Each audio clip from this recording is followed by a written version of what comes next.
What's going on, Browns fans? Welcome to the Cleveland Pulse YouTube channel. I am your host, Justin Harold, and with me, as always, my co-host, Jeff Santa. Today, we are going live with our Browns reaction for Week 16 against the Green Bay Packers in a devastating loss. 24-22, your Cleveland Browns moving to 7-8. The Green Bay Packers moving to 12-3 in what was a disastrous performance by one Baker Mayfield and phenomenal effort by everyone else on the team. Surely a game that, has a lot to talk about, have a lot to go into.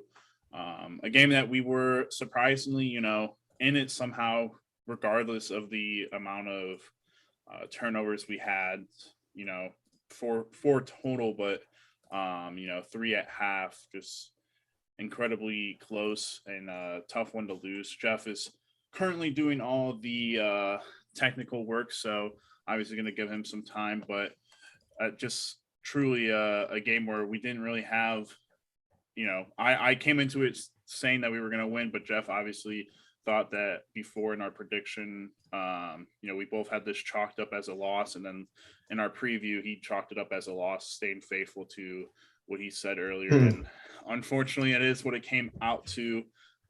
Just couldn't get the job done. Obviously, we'll get into that. But Jeff, hopefully I gave you enough time there to do your thing. You did.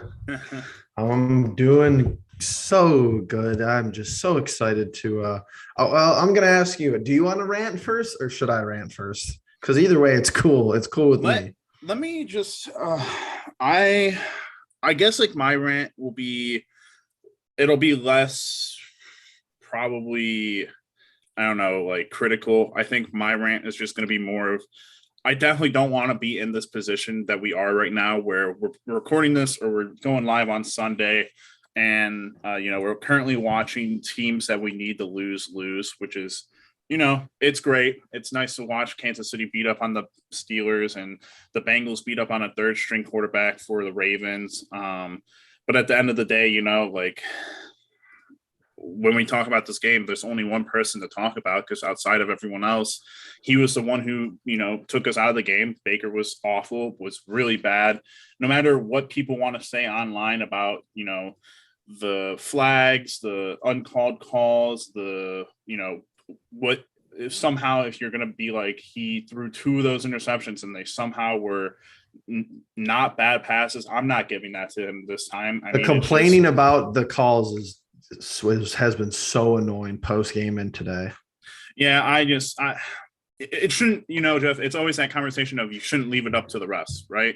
And, Baker Mayfield on multiple interceptions left it up to the refs and just unfortunately, killed us in a game where we could have won. We could have controlled our own destiny, but now we have to rely on all of these outside factors and us also being able to win 2 games in a row, which we haven't been able to do since week 4. So that's one point. My other 2 things is I saved 2 tweets that I saw yesterday that I feel like just sums up this season and how I feel about Baker Mayfield in general. And so I'm just going to read it word for word. So this is from Mecca Don. Baker Mayfield is an enormously frustrating quarterback to watch as a fan of the Browns. He shows flashes sometimes, but then makes horrendous plays. And then the second one coming from Hayden Grove, who is like a reporter for the Cleveland.com. He said that he quote tweeted someone. The quote tweet says, "As you can imagine, the fan base seems to be at the point to kicking Baker to the curb." Thoughts on that? And his point is that it's no secret I like Baker Mayfield. And this is, I relate to this, so this is why I'm reading it. It's no secret I like Baker Mayfield. He's a great fit in Cleveland, legitimately wants to be here, works his butt off, pushes through pain, has the ability to make every throw, is a good leader. I give him another shot next year, but I get it. No wins, no numbers this year. I think that quite literally, I can't say it any better, that I think in reality, you're going to get another year of Baker Mayfield, for better or for worse. And it's just this year, it's not chalked yet. It's not chalked yet, but we'll see how we end up. If somehow we make it to the playoffs, I Just don't know. because reasons. We're gonna just keep him around next year for reasons. Well, the reasons are just, what's the alternative at this point? Plenty, so many. What's the alternative? 4 picks. Well, What's why the why isn't alternative? what is the fix right now though? But it's not the alternative to the play. It's the alternative to your value. You're going to be overpaying him next year. Why don't we get somebody who could perform similarly for less money? Why Well, not? because you have Case Keenum to do that already, and they don't do Case it. Keenum, but I mean, we might as well just scrub the whole ledger of quarterback salary. We're probably getting rid of 6 million with Case Keenum. Why would you pay Baker 18? I think because there's just potential there. Obviously, we've seen it, but again, I'm not I disagreeing that there's potential, but it's when my though? Just randomly, or like he makes throws that if he would do it consistently, they would already give him 35 million, but he doesn't do it enough right. for Well, 4 years. him being hurt this year doesn't help, but I But think it's not even being hurt. The interceptions yesterday, none of them are injury related. They're all decision related. They're all decision related. That's what's always been the big gripe with him. I've never said his arm talent sucks. I've never said he was, all right, I've said he's unathletic and short, but he can't control height, and you really can't control athleticism to a certain extent, especially for a quarterback. But it's like his arm strength isn't the issue. And I don't think he has NFL quarterback type talent.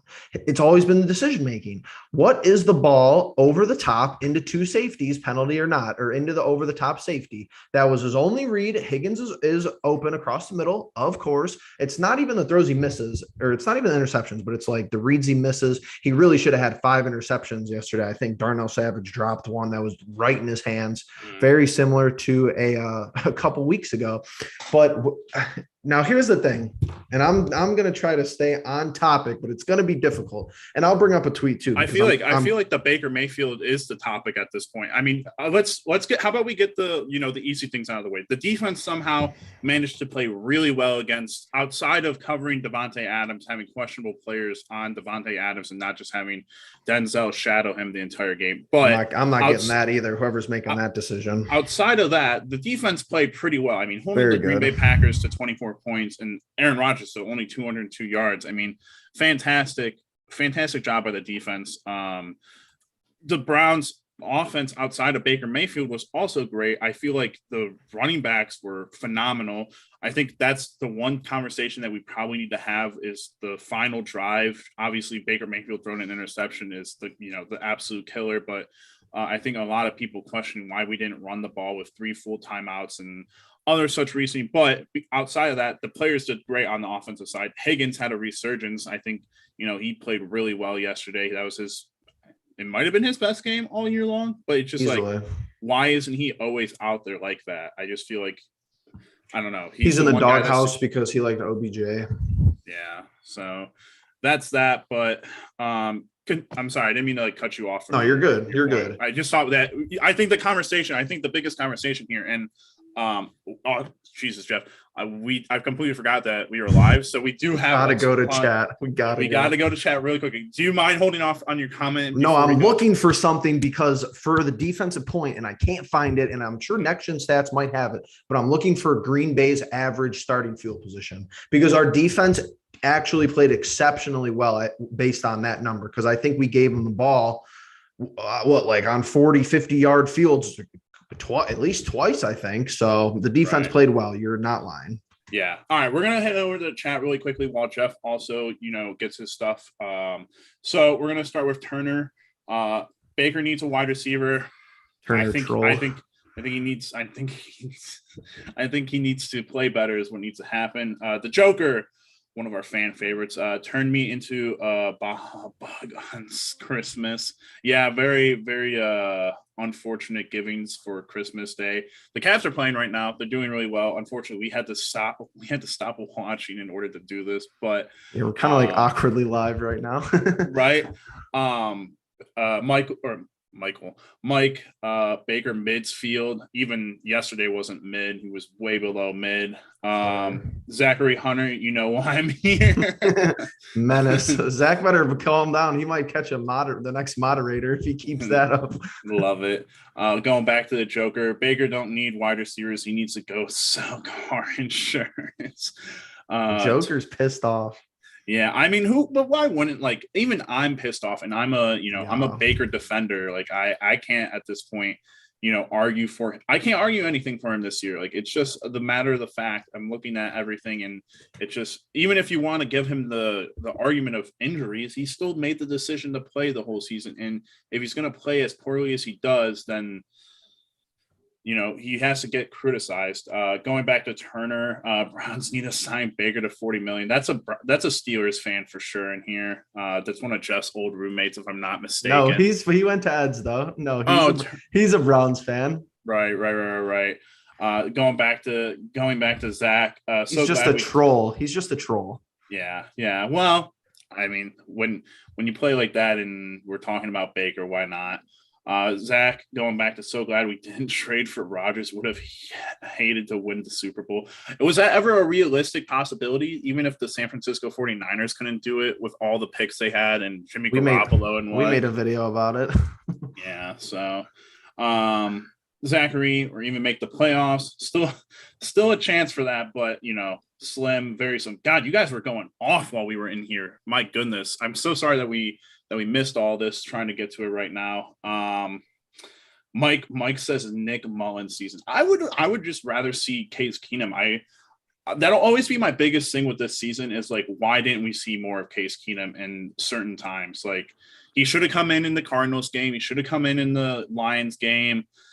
Hell, I mean, I was even on the idea that he should have came in at halftime yesterday, but a lot of things to get to after this. Potential to throw more interceptions than Brett Favre. Jeff, that graphic of Aaron Rodgers and Brett Favre, that's so insane. That's so crazy. Miranda's chiming in with an unathletic and short. Mike saying, I've been hearing about potential for 4 years. I mean, that's all there is to say at this point. It's like, if he doesn't figure it out, my biggest thing will be he's probably going to be your quarterback next year, outside of somehow if they go and they trade for Russell Wilson, because I don't think they realistically think there's anyone out there, that they can get for a reasonable price. I'll take Deshaun Watson charges if he comes to the Browns. Might be facing jail time for a bit there. Watson $400 million contract straight out of San Quentin. We're a mess. Dude, oh my goodness. I love the chat though. This is amazing. That's great. Incredible. Turner, when we let Baker go, he's gonna be a superstar. Get Baker first round wide receiver and let's see what he can do. Then cut ties if he can't perform. I feel like that was a little bit less of a troll comment there. I don't know. Yes, Turner's standpoint is that our wide receivers, he's more against Stefanski play calling and the wide receivers not being very good. Oh, really? Not because I really don't think he thinks Baker's elite, but he's one of the he holds the argument, which I don't know if it would be completely wrong, that if you put like other good quarterbacks around the league, like with this wide receiving core, they probably wouldn't do as good. Yeah, they wouldn't do as good either, which I don't know if that's a lie, but it's like it's the same wide receivers we had last year for what my rebuttal is. It's actually the same wide receiver composition. Obviously, they've been hurt. Jarvis has been in and out, COVID, whatever, but Higgins in the doghouse. But it's like we didn't take a huge step back offensively. We retained basically everybody from the team last year outside of Kadero Hodge. Yeah, I guess that's fair. Listen, do I think a first-round quarterback is likely? Maybe. Jeff and I, listen, guys, after this live tomorrow, Jeff and I, after our Cavs stuff that we're going to record, we're going to be in person. We're going to be doing a nice little, I believe, mock draft tomorrow, amongst other things. This is news to me, but I'm totally interested. Well, I thought that was the plan, or we're just going to talk more Browns in person, but we're gonna have a nice little in-person setup. The first time that we're ever gonna record some videos in person as a Cleveland Pulse family with us and Logan for the Cavs stuff. So make sure you guys are voting for our all-stars for the Cavs, by the way. Just want to put that out there really quickly. Yep. Make sure you guys follow us, subscribe, hit the bell notification so you get the news alerts, all that good stuff. Comment the on all that stream. stuff. Hit the thumbs up button on the stream. Absolutely. Going back to Zachary Hunter, Turner says everyone besides Baker, our Lord and Savior, is the issue. Seems legit. I don't think that he's saying that. I just think that he is making a point out there that, like, outside of us going to trade for OBJ, we really haven't gone and gotten outside of Anthony Schwartz in the third round, a wide receiver for Baker in those, early rounds. But again, I don't think that that's really a thing to harp on. So Turner still thinks we're going to win the division. Listen, I don't even know if we're going to win next Monday. So let's hold off on that for right now. But Jeff, I think that's been enough time for, the point that I cut you off very early on that you wanted to make. So let's. Well, yeah, I was just interested because you brought up stuff on Twitter, which I've been looking around, of course, all day. And this is from Jake Burns from the OBR, and it's because he's a big Stefanski defender, as is I. And he said the Stefanski takes remain awful, and then he responded to it, and it says, "Hey, call plays for the Browns, will you? Couple reminders. Really only run the ball throughout, working or not, to keep your QB in check. Don't roll the QB to the left. Can't do it with injuries. Be careful with schemed open throws downfield right side. QB is struggling there." And they said, other than that, find some open answers for us. That's what I'm saying. It's like how I think Kevin Stefanski is probably overperforming as a play caller, because what can you call competently with how Baker is playing to be like, all right, I have faith in him going down the field. What is he? 1 touchdown and 10 interceptions on passes further than 10 yards this year. And the touchdown is the Cincinnati game to Donovan Peoples-Jones. It's just like one of those things where it's the inconsistency is, of course, the issue, but preseason, and there's no I told you so's, there's no gotchas here. But what I've learned from this year being a Browns fan, because I seem to try to figure out how to learn something, even when it's a total mess, and there seems to be like nothing to learn from the whole NFL. But it's a human thing, and everybody does it. It's your tendencies. It's what you lean toward, and it's being closed-minded. Everybody does it. I do it. Literally everybody leans toward being closed-minded. They know what they know, and they want to do what they know and go with what they know. But preseason, the whole thing was, let's pay him now. Let's pay Baker now. Just, let's slide him in under before the cap goes up. We're going to get him on this huge discount. I was on the other side of that camp logically, and it's not even the paying him. It's that preseason me and you talked with other people in the community. Yeah. There was such little doubt from this fan base, which of course we made the playoffs last year. So everyone's riding the recency bias high, but it's like everybody was a shoo-in that we were going to have a very similar year to last year, and Baker was going to play better, if not, just as good as he did last year. And we know that the NFL is not like that. It's the linear regression. It's not just straight up. It's not straight down. We've seen that in a lot of places. But I'm telling you, if my advice for anybody who watches this team, just be open-minded. Until something is definitively ruled out, it's on the table as far as I'm concerned. Andrew Berry's not operating like that. Andrew Berry's not, sitting in his office like, well, Russell Wilson and Aaron Rodgers, they will never come to Cleveland because, is it unlikely? I would lean it's unlikely. It was unlikely that we were probably going to take a step back for the Browns this year. And we've taken at least 2 or 3 step backs. And this is now, I'm getting way out of hand, way out of pocket, but you have to understand, because I'm already getting sick of it. And there's people in the chat who brought this up, and thank you for bringing this up, or I would have totally forgot. Stop being, this hasn't been you, but I'm just saying this to the Browns ether, to Twitter, to this, people who will never see it. Stop being some sort of like angel figure in the Browns community. I would never take Deshaun Watson, blah, blah, blah. You're not the jury, you're not the judge, and you're not the executor. Who cares? If you better hold that consistently throughout. If he's innocent, if there's jail time on the board, obviously that's the correct take. But it's just allegations right now. It's like, oh, Andrew Berry would never do this and never do that. You better look around, because I'm pretty sure Kareem Hunt assaulted a woman. I'm pretty sure Myles Garrett assaulted somebody on the football field. I'm pretty sure people don't care when Tyreek Hill's lighting it up for 40, 50 points for their fantasy team when he's assaulted women. We're not going to church. It's not the choir. It's the NFL. They're pro athletes. So the Browns don't stand for anything to shut. I'm just getting ready to go on tour and be like, shut up. Yeah. Who cares? If he wants to come here, and Rodgers will never want to come here, and Deshaun will never, he was not going to use his no trade clause for us. Why? You saw it with Kareem Hunt. We gave Kareem Hunt a second chance. Nobody wanted him. Who said that somebody else wants Deshaun Watson? We'll take misfits. We've seen it this year. Malik McDowell was in jail a couple of years ago, and everybody loves him as a D tackle. So it's like, stop being like that. At the end of the day, you're not, he could be innocent for all we know. He could be guilty, but it's innocent until proven guilty. And it's at the point where don't rule anything out. Do I think that Tyler Huntley coming here, if he's a free agent, do I think that that's a great, like 90% possible? No, but I'm going to look at it. Why wouldn't you look at Tyler Huntley? Why wouldn't you look at Kenny Pickett in the first round, Matt Corral, Malik Willis? You got to look at everybody. Andrew Berry's not going to sit there and be like, well, we're looking at the body of work and, Baker's 29 and 28 and 60 starts. Like, I mean, that's my rant.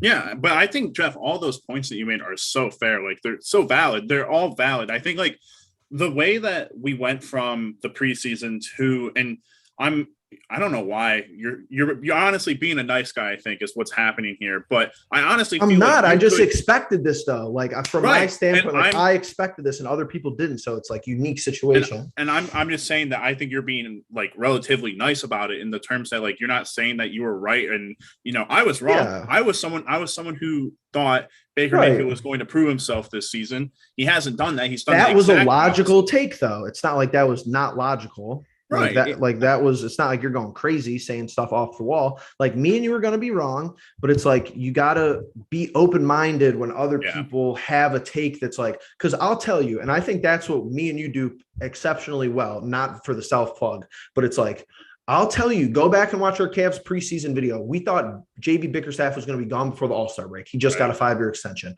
We're wrong on that. But at the end of the day, there's takes where, like, I've been telling people for like 18 months that Colin Sexton doesn't show up well in the plus minus, and Darius Garland is like the best plus minus player in the league. Of course, he's going to get probably whatever he asks, max extension, and Colin Sexton of injury and everything is on the rocks. But it's like, we have good takes, we have bad takes, but you just have to think about what other people say and be like, oh, you can't, I can't listen to you for 5 minutes and be like, that's never going to happen. And I don't think you do that with me. So it's a good tandem. Yeah, absolutely. And I think the point with Baker Mayfield this season and what the Browns should do at quarterback is going to be questioned this whole season. This whole offseason, barring the last 2 games and somehow some miracle, because we're so lucky at getting those right now. We make it to the playoffs. There's no doubt in my mind all season long there will be questions and rumors about the quarterback position for the Cleveland Browns, because let's just be fair and honest. Okay. I will be the first to admit this. We're a quarterback playing well away right now from being in the playoffs. Like, just shooing. We're a Baker Mayfield away. We're a Baker Mayfield playing good away from being first in the division. Yeah, exactly. The fact that the division is so wide open, and of course, the one year where the Ravens are just absolutely decimated. They're still in the running for it. My biggest thing, and it's interesting to think about it. I want us to win these last 2 games, not even for the fact that we could still make it to the playoffs. This is true, but I want it more for Kevin Stefanski than I want it for an individual player like Baker Mayfield or an individual player on this team in general, like for Miles to go get the sack record or whatever BS. I want Kevin Stefanski because I've been very critical of him this season in terms of his play calling and stuff. And I still think he has room to grow.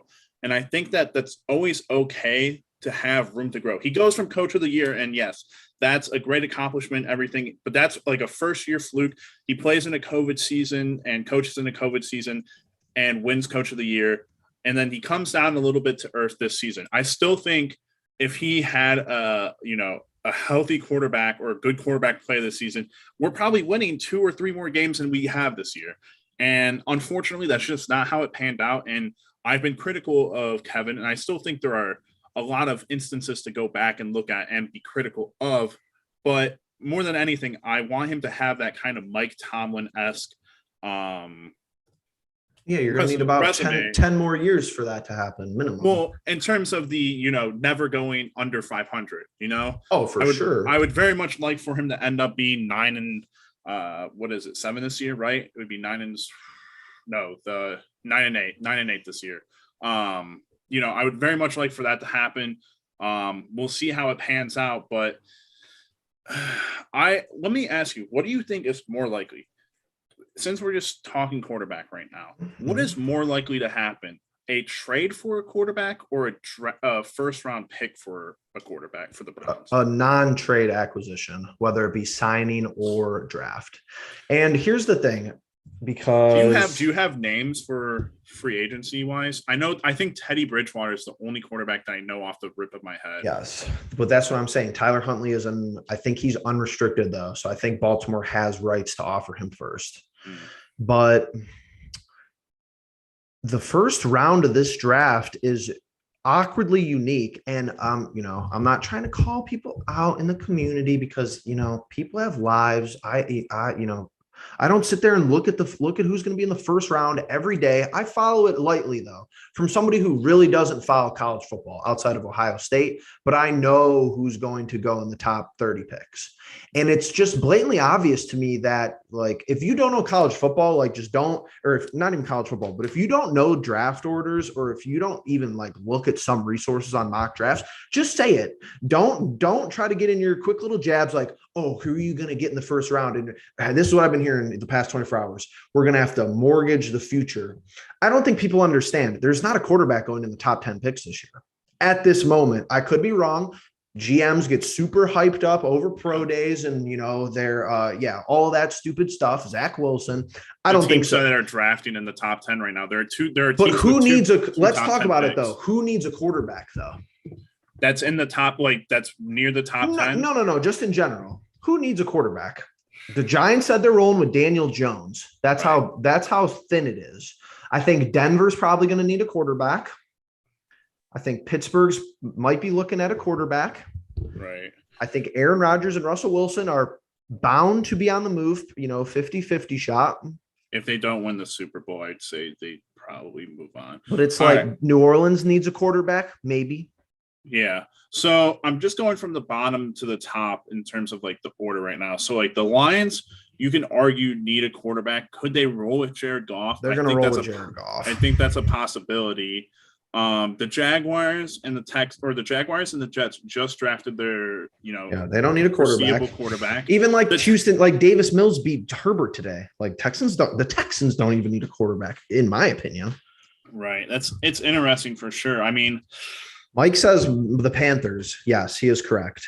Yeah, the Panthers. But these are all teams that you're saying are not in the top 10.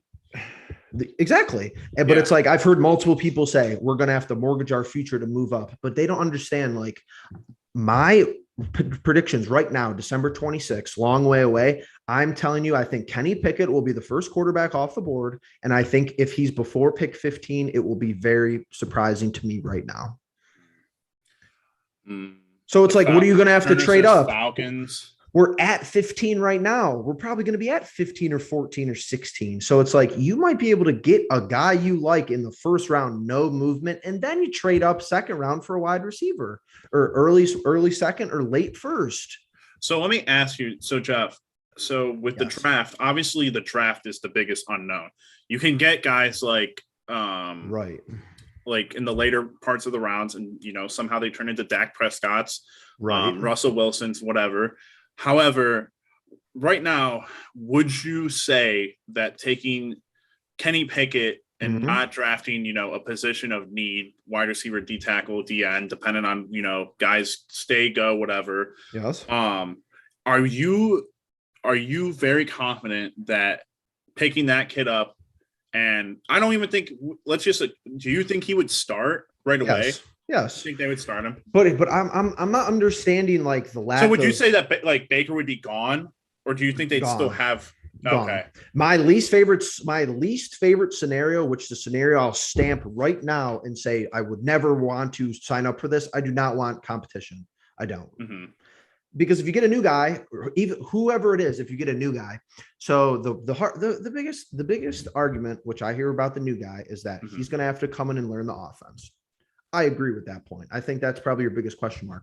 But it's like, I don't want, the hounds in Berea. The hounds in Berea. Yeah. We know that, like, I'm just not going to be having it. Like, the last thing I want is QB controversy. I want to know who the starter is, 4 or 5 months right out of. And with Baker's injury, if we go all the way, let's just say we play in a playoff game. With Baker's injury, do we know that Baker's going to be the starter with his offseason surgeries?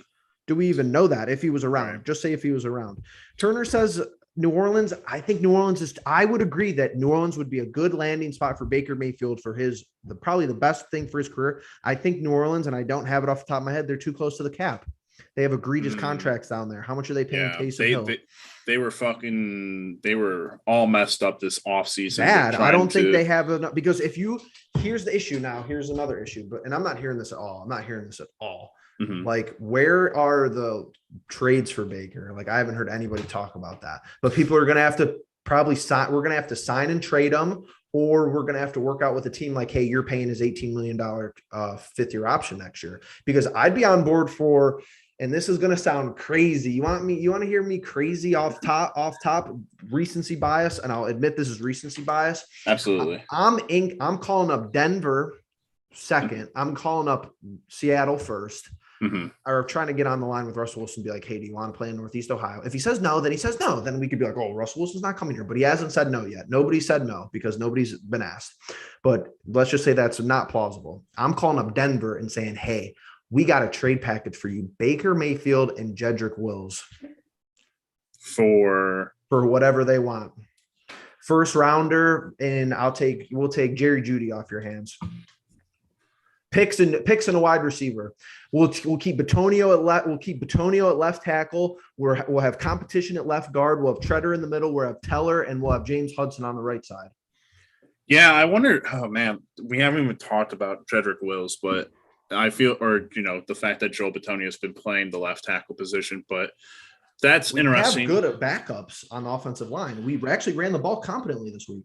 Yeah, that was very good, Jeff. The one thing that I don't know, when I think of like the trade for Baker Mayfield, how did Sam Darnold get traded for a 2nd-round pick last year? That's what I was wondering. What was his package? And unfortunately, like, I don't know how they even got a 2nd-round pick for Sam Darnold, but I think we could get more than that, is what I'm saying, right?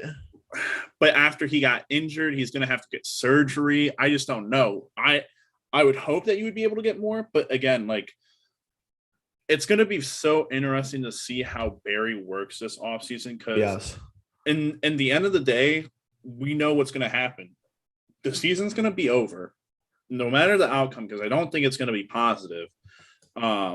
Andrew Barry and Kevin Stefanski are going to sit in a room together for a couple of hours, and they're going to discuss the quarterback position in its entirety, and they're going to have to decide on so many different things. Do they think Baker Mayfield can be the guy? Okay, if he's not the guy, what is the solution? Is it the draft? Is it free agency? Is it trading for someone? The Jets got a 2021 6th rounder, a 2022 2nd rounder, and a 2022 4th round pick. That's incredible for Sam Darnold. I think we could get more than that. But I think that was indicative that they were going to draft. Did that happen before they drafted Zach Wilson, or was that after they drafted Zach Wilson? Because those are all 2022 draft picks, correct? The 6th rounder was 21. Okay, so it happened beforehand. So yeah, I mean, that would mean like either 4 or 5, April 5th. Oh, so that was like ahead of the draft. It says the Jets trade Sam Darnold to Carolina ahead of NFL draft. Yeah, so I don't know. Maybe Denver wouldn't give us Jeudy, but we'll take one of your wide receivers and like a first. Yeah, or a couple seconds that we could flip into maybe moving up. Some way we can put Hooper in that deal. Could we get Noah Fant? I'll throw Hooper into that. Can we get Fant for Hooper? I'll take Noah Fant off of them. Baker, Jedrick, and Hooper for Fant in a 1st and a 2nd. Sure. Yeah. That's. I mean, how much money would we have? We would free up about a good amount. 17. We'd freed up about 30 plus million plus probably having to extend Jed. I wonder. Lazy.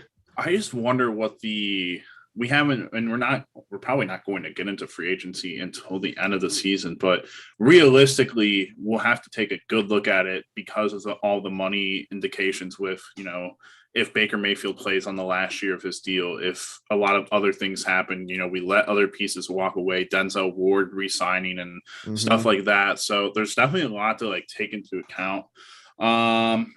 We missed some comments from, I think, a back and forth from Turner and Mike earlier, just about having a good time in chat. Yeah, love the interaction within chat when people are talking to each other. But Pittsburgh seems so Turner essentially started off with, why can't we look at the positives and say we barely lost the best team in football in Lambeau and we still in the hunt to win the division?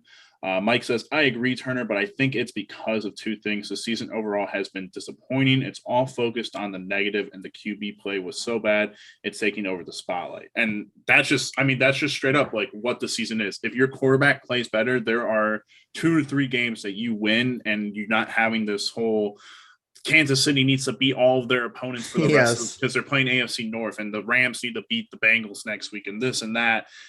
We wouldn't, if we had won yesterday, which was a 24-22 game. How many games have we lost this year by a touchdown or less? Bunch of them, half of them. It's just, it's got to be something like that. It's just, we shouldn't have to be focusing on that. And I guess that obviously, what was the final score of the Cavs game? 144-99. Wow. We scored 144 points tonight. Give us a moment while we quickly check the stats on that game. We scored 50 in the third quarter. Garland and Love were your leading scorers. Garland dropped 22 and 8. And then Denzel Valentine. Wow, we're gonna have a nice conversation tomorrow, Cavs wise. Can't wait. You guys tune in for that, but that'll be refreshing. But going Denzel back Valentine to with a double watch. Whoa. Yeah, that was crazy. Going back to just the conversation between Turner and Mike. Listen, when you have losses like that and everyone else plays well and your quarterback, the spotlight of the NFL, plays as badly as he did, it's impossible to focus on anything else and in the negatives. We tried, even me just trying to get out that quick little tidbit about all the good things that we did defensively and the rest of the offense, none of that's gonna overtake the fact that we lost that game, and we lost that game because of Baker Mayfield. Am I wrong, Jeff? Dude, it's not even that. It's just you turn the ball over 4 times, and every time the first ballot Hall of Famer is coming onto the field. Yep. So that's why the Ravens didn't really, they did care. I'm sure if you're a Ravens fan, you weren't thrilled the first game that Lamar threw 4 interceptions to us, but it's when you throw an interception and Baker runs out, it's just less damaging when Baker throws an interception, Aaron Rodgers comes out. But talk about these stats. Don't even look at the box score. The box score make you throw up. Yeah. More total yards for the Browns, more time possession for the Browns, more first downs for the Browns, and we lose the turnover battle 4-0. So, we really did dominate them in the second half. What did they score? 3 in the second half? They scored 21 in the first and 24 total. Yep. So we totally outplay them in the second half. And, the turnover at the end is just a little bit too much to mount a comeback on, but I don't know. All right. So, Jeff, I feel like we've talked a lot about, the quarterback play and everything. Let's go down to the final drive. Obviously, a lot of the discourse that I was seeing on Twitter was, why weren't we running the football? And before we get to that, how lucky were we that Davante Adams has the 2 rarest drops in all of his I was career? Finally, we were catching breaks, dude. They were getting always get my hopes up, though. That's so Browns. Right. But so going to that last drive, Jeff, in your honest opinion, what do you think we could have done better outside of, Baker throwing the interception? Did you like the play calling in that final series? Didn't mind it. Okay. Here's a couple things which I don't understand, because it's the kicker. It's the kicker, the missed extra point, and then we had to go for 2 the second time because we didn't trust him. We were chasing 2 points the whole game, but we had to score a touchdown there. I'm not lining Chris Nager up for a 60-yarder or a 55-yarder. I mean, I guess you kind of at some point you were handcuffed, your back was to the wall. I guess if you had to, if there's 1 second left, you might run the guy out there for a 40-yarder. But I was thinking Stefanski was thinking touchdown or bust there, because we're just not going to let this practice squad guy who hasn't played since his SMU bowl game to come out and try to kick a game-winning field goal for us in Lambeau when he already shanked an extra point. Right. The interception, once again, and this sounds like a kind of like maybe not, maybe I'm lying, but the interception on that drive wasn't even, how many times do I say this about Baker? The interception, that instance, how do I even say this? It's the symptom. It's not the disease. The symptom turned out to be, the runny nose was that you threw the interception and there was probably a penalty that was missed. The virus, the fact that what you had was that there were plays earlier in that drive that they were missed balls, coupled to Njoku that were missed balls, and we probably could have moved the chains. We're not even talking about the refs, kind of shafting us, so to say. But I mean, I don't understand how you miss a clear jersey pull. I'm not going to complain because I don't think that's the game, right, of course. But I mean, jersey pull, the guy falls down. That was his least egregious interception, which ranking them is, even a mess in itself. So yeah, absolutely.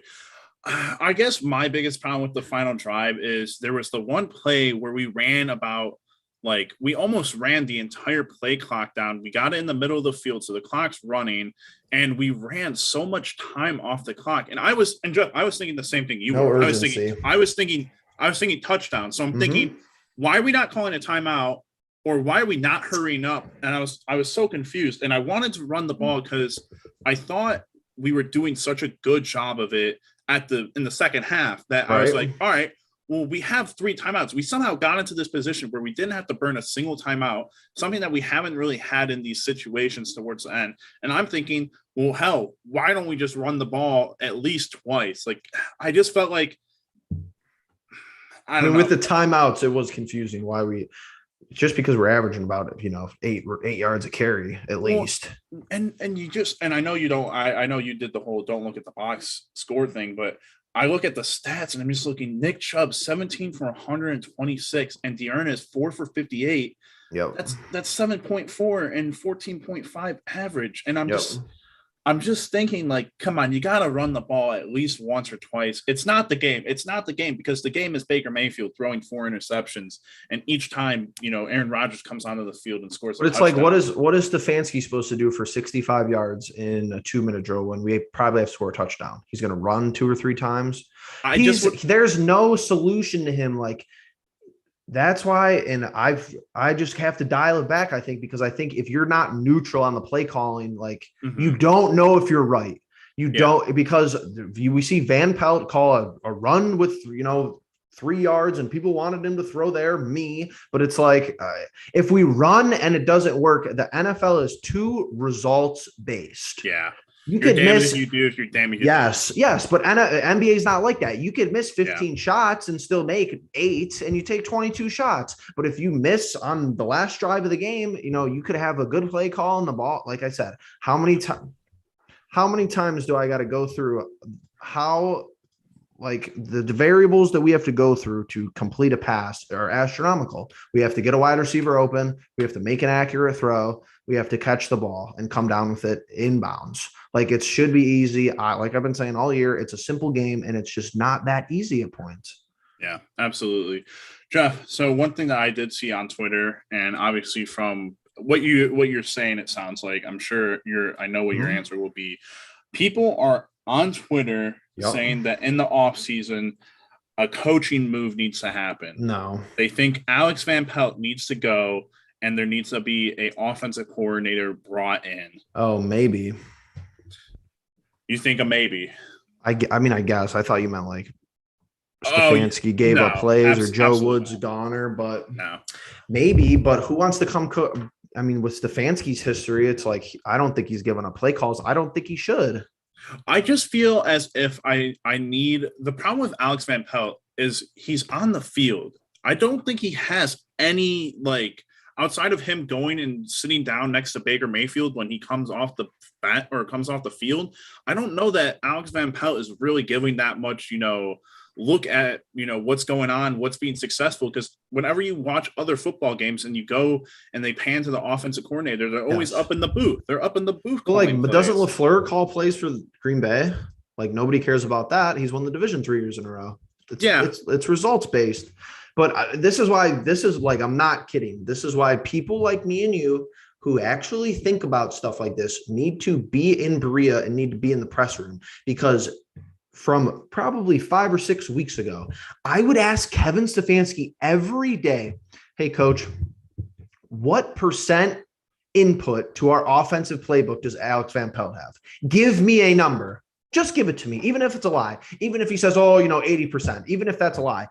We need to, how do we know? How do me and you know what's going on? Who's calling the plays? Does Van Pelt call some drives? Does Stefanski call? Is there a mismatch? Does he do with the running more? Does he do with the passing more? There's 9 bajillion things going on. I can't tell you what's going on. And I can't even tell. I don't even get good angles of the plays. I got to wait till Monday till the OBR does their thing with the all 22 film. I can't even tell you what's going on.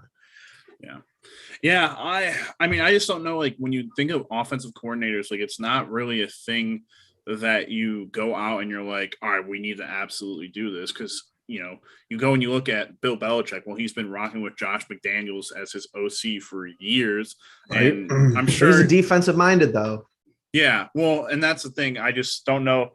Mike's in here. I feel like he's got to be trolling with the Joe Woods. I don't know if he is. I just feel like he's turned. I mean, come on. The defense as a whole. The defense has been fine. Yeah, the defense as a whole has been not what we thought, but we were hoping. I think what me and Jeff were saying at the beginning of the season. Dude, me and you were right at the beginning, and we got nervous and got away from it because of recency bias, because of peer pressure. But me and you were absolutely correct. It was going to take to whatever the week 13, 14 bye week for this defense to really click. I don't think we ever expected them to click like this. Like, I think they're better than what we maybe expected. Maybe. But yeah, it's just upsetting to try to think like, all right, what are, like, outside of quarterback, is quarterback the only thing that we really need to like fix? Because my thing is, Jeff, obviously you're gonna have to look at right tackles, maybe. Probably not though. You're gonna have to look at a tight end. You're gonna have to look at an edge. I wonder if they'll do like what let me put this out to you. What is the chances that they do like not a clean sweep, but they kind of like start to clear the big like contract people, the guys? Very likely. Yeah, I'm interested to see how some guys, last on this team. Well, I need to be transparent and get over my fanfare as much as the next person, because in theory, I like restructuring Jarvis, but like, what does restructuring Jarvis do for us? Mm-hmm. Like, if he's healthy, gone, or just say keep him for the price that he is. No, I'm just saying probably gone. Keeping him for the price, even if he's willing to restructure. Like, we know he's not 1A. He could be a 1B, but he's probably a wide receiver, 2, right, high end. Now, and he's getting older. He's not getting any. He's a wide receiver. He'd be a good like Allen Lazard, basically. Yeah, absolutely. Yeah, I'm interested. I think Hooper needs to be gone. I think, we're going to watch guys. They're going to watch guys walk away. It's going to be interesting to see what they do with Anthony Walker, Ronnie Harrison. Leaks. Yeah, it'll be very interesting to see like how many guys. They could just do a whole, what they did last year where they watched guys walk, but they also brought guys in for those 1 year. Yeah. And I think Denzel extension is first. Yeah, I think absolutely. Mapping out the offseason is really not actually that difficult. It just depends what Barry wants to do first. Yeah. And you have to look at, I think this is what I'm saying though. When we go through offseason stuff, let's do one half as best case, like, I don't even know how to like we got to think of like worst case scenario. Because like worst case scenario is we cut Cooper and we let Njoku walk. Like, that's a possibility, I guess. Yeah. It's not high, but if Njoku's camp is like, 10 to 15 mil, Barry's probably going to be like, no, because we had, 2 or 3 pass catchers this year who were getting paid that much. And our offense, looks like, our high school team has a better offense. Like, honestly, it's how simple.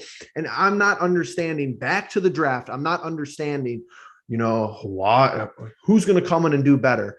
What do we ask the quarterback to do in this offense? Right. Nothing. The drives that we scored. How many difficult throws does Baker make on the drives that we score? Zero. Slant over the middle, tight end curl, Jarvis out to the sideline, screen for 45 yards, Nick Chubb, touchdown to open tight end over the middle. Then we're backed up in our end zone. It's a difficult throw. You got to look the safety off. It's double coverage, whatever. He got bumped. Who cares? Your feeder planet, you got to check the still. You got to try to go find the Baker interception from the back view and stop it right before he releases the ball. His feet are that way. The ball's going that way. His eyes and his feet haven't been matched up all year long. It's over Jarvis's head every time. Yeah. Seeing a lot of stuff in the comments real quick, so we're going to head over there. Starting with the Joker, going back to our conversation about the coaches. Not the coaches, but maybe the coordinators need to get fired. The only problem I had with the defense yesterday was Adams being matched up on the third string safety. Like, Richard LeCount. Yeah, LeCount's been, wow, I don't know what's going on there with him. Yeah, well, not in the sense that, like, oh, yeah, he should have been able to cover Devontae, but I think they don't really like him as much as what they might have thought earlier on, when in the preseason when he was kind of balling out. But the one time I saw MJ Stewart, the one touchdown pass, I was like, that's just so easy. Like, it's the easiest thing to look at. Just cut Jarvis. So you have a cut Jarvis person in here right now. Mike says maybe points allowed has been good recently, but where are the forced turnovers? Where is the quarterback pressure? We're constantly losing turnover battles, so you can say our defense played well. When they held an offense like Green Bay to 24, but they're not helping our offense by getting just one turnover in that game. Also, we're not always set up for success, like Ashton said. Why is LeCount or whatever matched up on the best offensive weapon? Why is Sean Johnson never set up in the way he was successful at LA? Those are all very good points. However, I think the biggest thing that Jeff, and you can correct me if I'm wrong, I think the biggest thing that me and you were upset with last year was the points for. The points for and the points allowed, because we had the turnovers. We had more turnovers last year, but we'd give up 40 like all the time. If we had the defense from this year and we had the offense from last year, we would be winning the division right now. We'd be winning the conference. Yeah, we would easily be a lot better than what we were. Our schedule from last year, we'd be winning the conference. Yeah. That's my biggest beef with Joe Woods, though, is John Johnson not beating. I just don't like where he's put John Johnson all year. But I don't know, man. I feel like it's just like I said, I can't find it. But when the defense gets a stop and then we turn the ball over on the next play, it's like their defense was out there longer, believe it or not. But your defense is out there for half the game. Your point too, we turn over the ball and that's when they score their touchdowns. Yeah. I mean, that's on the defense. That's on the offense. The defense is gassed. Baker. That's completely not their fault. I think the defense is. I don't really have a problem with a lot of the things that Joe Woods has totally done. I think there's obviously things he needs to improve on, but I think what will be nice is actually getting Ronnie Harrison out and actually just having Grant Delpit and John Johnson work in the offseason together. And having Joke and Jacob Phillips for hopefully a whole year. But yeah, I think there will be a lot of nice things that kind of line up for certain parts of this team in the offseason, but unfortunately the others will be hard fought and hard talked over for a very long time. So Jeff, what else do you feel like we should hit on before we call this one a quits? I don't know, man. It's just one of those things where, like, I will admit it was basically unbelievable. We were in that game yesterday. Yeah, agreed. When it was 21-12, it really felt like we were down probably 3 or 4 scores. Yeah. But that's just, I really do think we're right there. It's not. It's just you have to look at every position cost benefit analysis. Mm-hmm. You're not moving from Denzel and getting somebody better. All right. You got to pay him. I think there's a coin flip chance you could move from Baker and get somebody better. There's, that's 50%. You might get somebody worse, but it's like if you really subscribe to the Kevin Stefanski wants to own this offense and, keep it in his pocket and constrict it and make sure people do the absolute least, then you really don't want to pay Baker Mayfield, because who's going to be able to do that? Who is Kevin going to be able to do that with? Oh, a rookie kid who's 20, 21, just out of college, who played in the system. And Lincoln Riley was like, I would love to be a fly on the wall in the Oklahoma Sooners quarterbacks' helmets, because how much is Lincoln Riley talking to their quarterbacks? 90% of the play, is he giving them the coverage while he's back in the play? I don't know. It's a mess. Yeah, I think it's very interesting to think that last year they didn't even go out and draft a late round quarterback. I felt like that was always going to be a thing. You always talked about the idea that they have no not and with Case though. What do you mean? Sorry, with Keenum on the roster, I just didn't think that was possible. Oh, I can see that being a thing too. But I feel like they would have gone out and got someone that they not even they felt like confident in, but like someone they could have reasonably been like, all right, sit behind these guys, learn whatever. I think that's going to happen this year more than anything. But it is what it is. Going back to the. To the comments really quickly. Baker for Jameis Winston. But is New Orleans done with Jameis Winston? I'm not certain. Who knows? I mean, they didn't have Michael Thomas this whole year. Who knows how that turns out offensively for them? Mike saying, where are the creative schemes and disguises to help get that stuff? Pressure, turnovers. I feel like quarterbacks read our defense so easily sometimes at the open spot, or who the O-line has to pick up is obvious. But Mike, in terms of that, again, the points allowed is still far better than it was last year.